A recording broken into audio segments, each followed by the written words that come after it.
عدينا الجوازات كده. احنا في اذربيجان. الموضوع ما خدش 4 دقايق.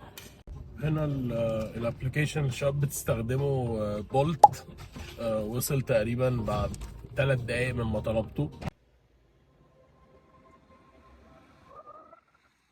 وصلت الاوتيل الساعة 2:30. ايه ده؟ الساعة دي مش شغالة.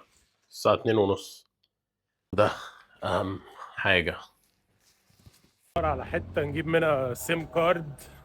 أنس. أنر. أنر هنا بيحاول يساعدني، ما بيتكلمش ولا كلمة ولا بتكلم ولا كلمة، وحالتنا بالبلا. بس هو الراجل بيحاول بيعمل اللي عليه معانا.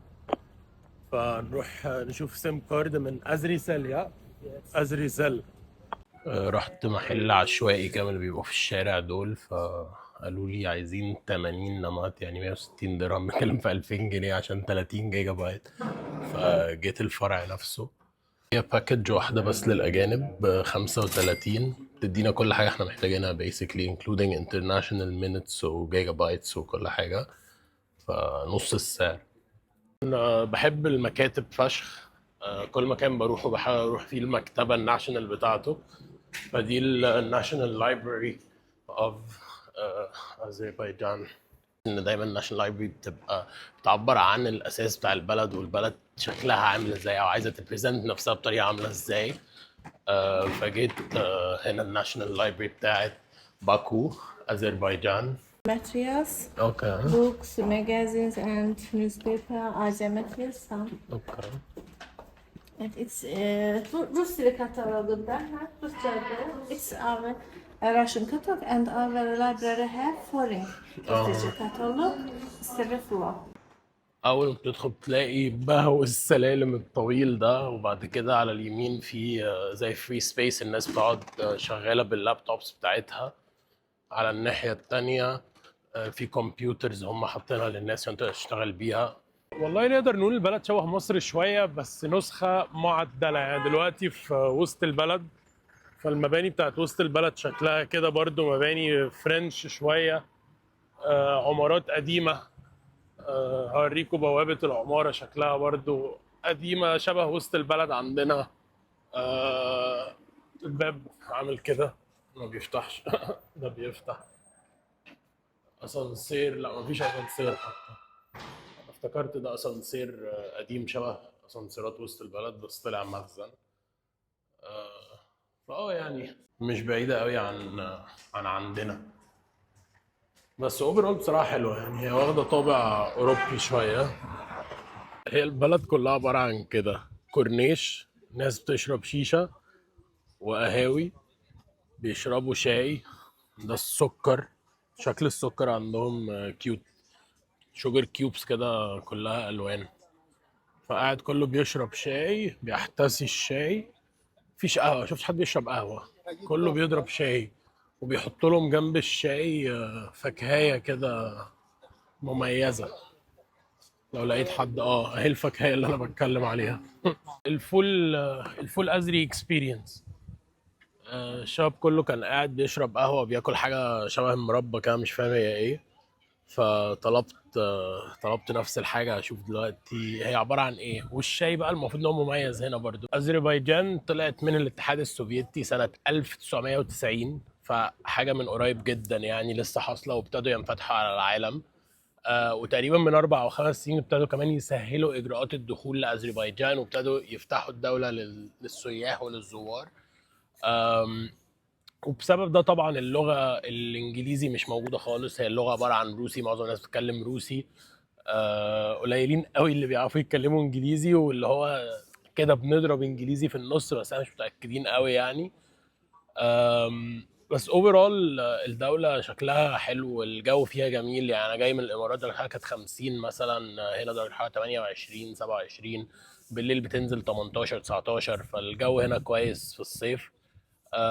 الناس بتحاول تساعد، يعني اللي ما بيفهمش بيروح مطلع موبايل كاتب حاجة، عايز يعرف انت مين، رايح فين، بتعمل ايه. فا overall it's good، يعني مش متضايق، مش متضرر خالص من موضوع اللغة لحد دلوقتي على الأقل. تعالوا بقى نجرب موضوع الشاي بالعسل ده. مش عارف اشرب ايه الاول، بس ندوق الاول الشاي.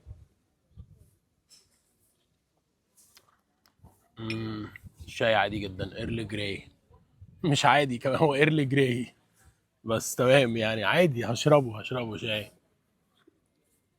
والناحية التانية ده مربى فراولة. دي حتة فراولة زي ما هي، والسيرب اللي بيتعمل في المربى ده اللي هو غالبا بيبقى مية المربى يعني. فهم أنا كل الناس بتعمل كده، تاكل حتة مربى تضرب عليها الشاي. اوف، لا حلو الميكس ده بقى، حلو ان هي خلت الشاي مسكر قوي، بس مسكر وفي طعم الفراولة. فلا الميكس ده بصراحة حلو. دلوقتي في البولي فارد، نقدر نقول كورنيش بتاع باكو أذربيجان. مكان لايفلي، كله جناين خضرة. ناس بتمشى، الجو حلو تقريبا، انا صحتش هيبقى سامعني من الهوا. الو الو. بس لا، المكان مكان لذيذ، اسمه البوليفارد، باكو بوليفارد. اول وجبه في اذربيجان، المطعم اسمه كوريم. مش عارف بالظبط بصراحه اسمه كوريم كوريم. واتس ذا نيم؟ كوروم. شراب اه شراب شرام. شرام لها مكون ان كباب. شرام. yok çiler شلام. çı وكالعادة بما اننا في مطعم، هنعمل الميكروفون الشوكة. طلبنا دورما، انا غاسل ايديا عشان محدش نمر عليا. دورما محشي ورق عنب بس على طريقتهم. بيف برجر، هو اللي جوه بيف بس شبه الشاورما شوية، بس جواه خضروات ومعمول في عيش شبه العيش البلدي، بس طعمه حلو. سلطة، طماطم، شاري، شوية حاجات، وكمبوت، عصير. ده ما دقتوش لسه برضه. ايه ده، جامد جامد. مية فاكهة، سكره خفيف بس طعمه حلو قوي. يلا نجرب كده ونشوف ايه الكلام.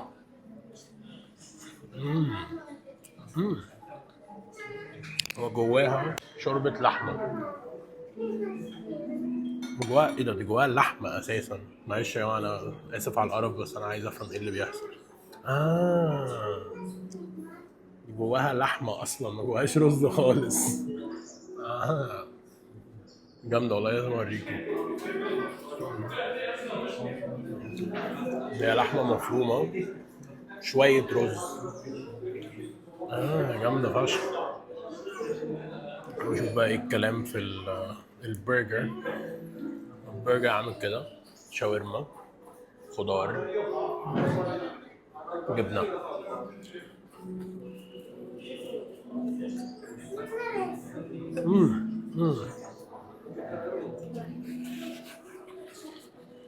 جامد. هو عايز يبقى سبايسي شوية بالنسبة لي، بس جامد قوي. انا دقت بالعكس عامة. اخر حاجة السلطة، طماطم هيبقى طماطم. جامدة قوي. مش عارف دي ايه بصراحة، فاكهة غريبة كده شبه العنب.